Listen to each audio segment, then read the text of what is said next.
If you're setting goals and not achieving them, I'm willing to bet I know what trap you're falling into. You're breaking the most important rule there is to strategy. The truth is, the way you set your goals can make you less likely to actually achieve them. And the way you break down your goals into what you actually need to do can make it harder to take action. Falling into very common goal setting traps can then destroy your business growth in no time. So in this video, I'm going to reveal why your goals might feel out of reach, the hidden reasons your strategy isn't working, and the secret formula to goal achievement. After years of working as a strategy executive in companies earning hundreds of millions, I've seen every pitfall there is when it comes to setting and achieving goals. I'm so excited to share this unique perspective with you to help you break free from the common traps that hold people back. I'm not just sharing theories, I'm sharing real-world strategies that have worked for me and countless others. This video is packed with valuable insights and actionable tips. I'll give you some examples of why goal setting can be confusing and tools to help you avoid the pitfalls and start winning. But first, working without a clear goal is like preparing to run a marathon without knowing where the finish line is. But let's say you have a goal, but you just didn't set out your steps to achieve that goal. No big deal, right? That would be like starting the race with all the energy and excitement in the world, but no idea how long each section is, where the water stations are, or what terrain you'll be running on. Sure, you might have a vague sense of where the finish line is, but without clear checkpoints along the way, you'll quickly lose steam, get off track, and start doubting whether you'll ever finish. This is exactly what happens with goal setting. It's human nature to start pushing deadlines, telling yourself, just one more week, only to find out that you're miles off course.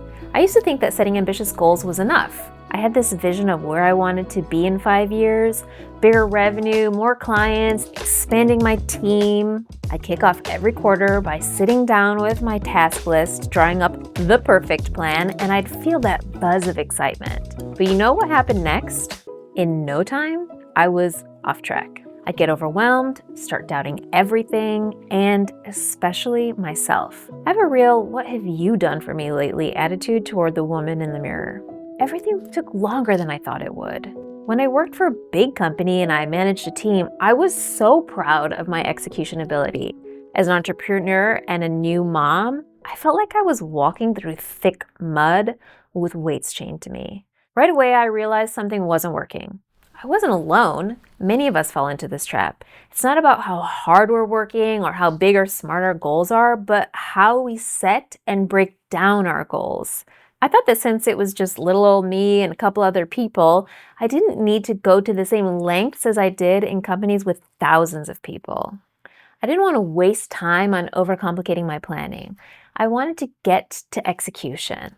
And I'm sure you don't want to waste your time either, so feel free to cheat off my homework and grab the toolkit in the description. In the coming weeks, as we go through goal setting for the rest of the year, I'll give you my full digital system to make sure you're set up to win.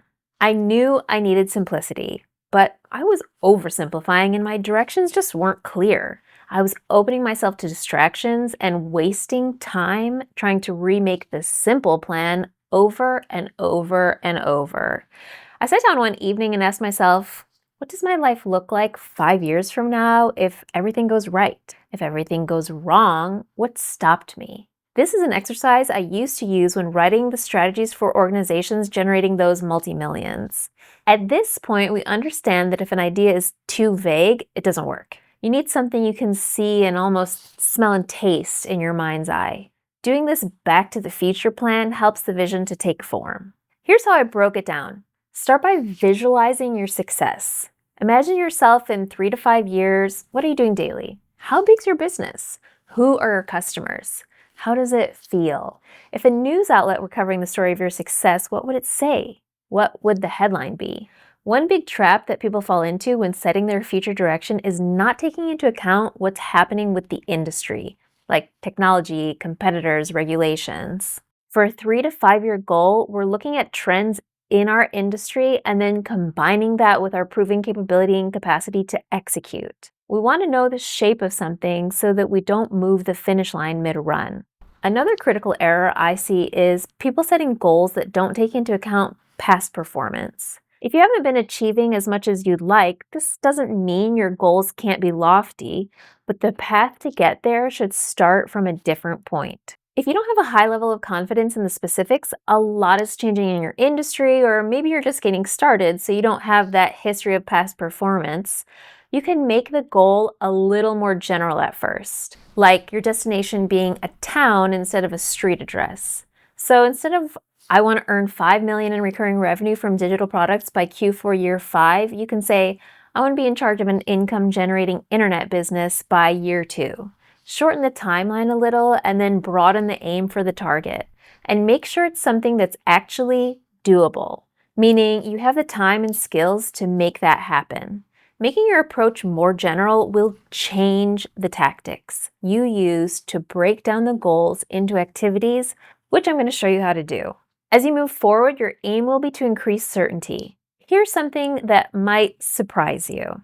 The more goals you set, the less likely you are to achieve any of them. It's a natural trap to think that more goals equals more progress. I've certainly been guilty of this. I'd think, I'll just do this one little extra thing. It'll make everything better in the end. Then I would get completely derailed. I had to learn the hard way that being successful means saying no more often than saying yes, especially saying no to my perfectionist self. One of my favorite insights is that perfectionism is fear. I needed to stop being afraid of not doing things in a certain way and start being afraid of not doing things, period. A technique that helped me to see the wood from the trees was listing everything I wanted to do and then force ranking the list, then being brutal with the bottom 80% of things. Once I embraced this, I could finally focus my efforts and see my goals getting closer because I was no longer getting sidetracked by every little cherry on top. No more nice to haves for me. I could evaluate everything I wanted to do by which thing would get me to my goals faster. What was in the minimal viable solution to the problem I was trying to solve? Versus what's the next level to get to after that? I set up my tools to take into account that not everything that hits the chopping block is something that I shouldn't do ever, but they could just be things that I shouldn't do right now. This is also true of customers. Strategy is fundamentally about choices. When choosing the direction you want to go, an easy trap to fall into is being clear what you choose to do, but forgetting to outline what you choose not to do. Have a good idea of what segment of the market you're after, like your ideal customer, and then what product or service you're relying on, and how you intend to frame that product to make it attractive for those people. A clear set of just 3 choices will come together into a goal that's also a statement of strategic intent for your business. A great example would be a preschool service that offers Montessori education rather than buckets of endless just for fun toys. For children over 3 years old, rather than for babies, that appeals to parents who are also educators because it leans into their training and sense of right and wrong in early childhood education. You can see how that would make your choices in your business much clearer. To remove distractions that would derail you, be laser focused on what you aim to do and what you aim not to do. I was getting slapped in the face by how long things were taking me. Time was just slipping through my fingers. My goals were too complicated. I was biting off way more than I could chew, and I was taking too long to realize that I was behind. The slippage was always just one more week, just until the end of this month or this quarter. It'll be better if I just tweak this or add that. If I had just signposted my journey map, I would have known that I was headed for a major cliff edge. What helped me was breaking this vision down into manageable pieces or milestones. I started mapping out checkpoints for each year. This gave me an idea of how realistic I was being, whether the timelines were achievable, and what resources I was going to need or skills I was going to need to work on. And suddenly, my 5-year goal didn't seem so out there anymore. Setting clear milestones that signpost whether or not you're on track to reach your goal and cascading those down into things you should be doing on a daily basis, taking into account, of course, the need for laser focus and crystal clear trade-offs, that's where the real magic happens. Check out this video where I take you through the step-by-step approach that makes it easy as pie.